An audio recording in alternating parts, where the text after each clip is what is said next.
السلام علیکم dear students, امید ہے آپ سب خیریت سے ہوں گے۔ King way group of schools کی جانب سے آن لائن کلاسز میں آپ سب کو خوش آمدید۔ تو ڈیئر اسٹوڈنٹس، آج ہم جماعت 6 کی کتاب اردو کے سبق نمبر 23 اسلامی ممالک کی تنظیم کو پڑھ رہے ہیں، جس میں آج ہم اس سبق کے سوالات کے جوابات کو مکمل کریں گے۔ تو آپ کی ڈائری کے ڈے 2 کے کام کو ہم سٹارٹ کرتے ہیں، جس میں ہمارا پہلا سوال ہے دنیا کی سب سے بڑی تنظیم کون سی ہے؟ تو آپ کو پتہ ہے کہ اقوام متحدہ دنیا کی سب سے بڑی تنظیم ہے۔ سوال نمبر 2، اسلامی ممالک کی تنظیم از سر نو کب قائم کی گئی؟ جواب، اسلامی ممالک کی تنظیم کا قیام 25 دسمبر 1969 کو دوبارہ عمل میں لایا گیا۔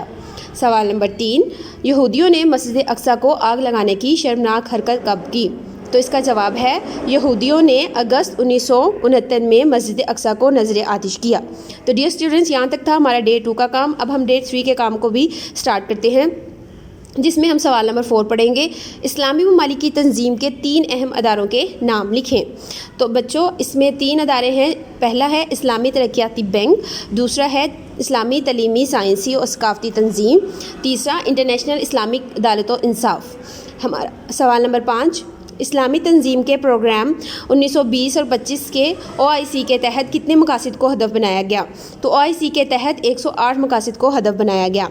تو آج کا ہمارا لاسٹ کوشچن ہے، کوشچن نمبر 6، اسلامی تنظیم کے پروگرام کے مقاصد بتائیں، اور ہمیں کوئی سے 5 مقاصد بتانے ہیں، جیسے پہلا فلسطین بیت المقدس کے مسائل کا حل کرنا، غربت و افلاس کا خاتمہ کرنا، اور اس کے علاوہ ہم نے اس میں پڑھا تھا کہ بنیادی جو مقصد تھا کہ مظلوم اور کمزور مسلمانوں کا سہارا بھی بن سکے۔ تو ڈیئر اسٹوڈنٹس، یہ تھا ہمارا آج کا کام، جس میں ہم نے ڈے 2 اور ڈے 3 کی ڈائری کو مکمل کیا۔ اب آپ نے اس کام کو اپنی نئی نوٹ بک پر رائٹ ڈاؤن بھی کرنا ہے، اور ساتھ ہی ساتھ اس سبق کو یاد بھی کرنا ہے۔ شکریہ۔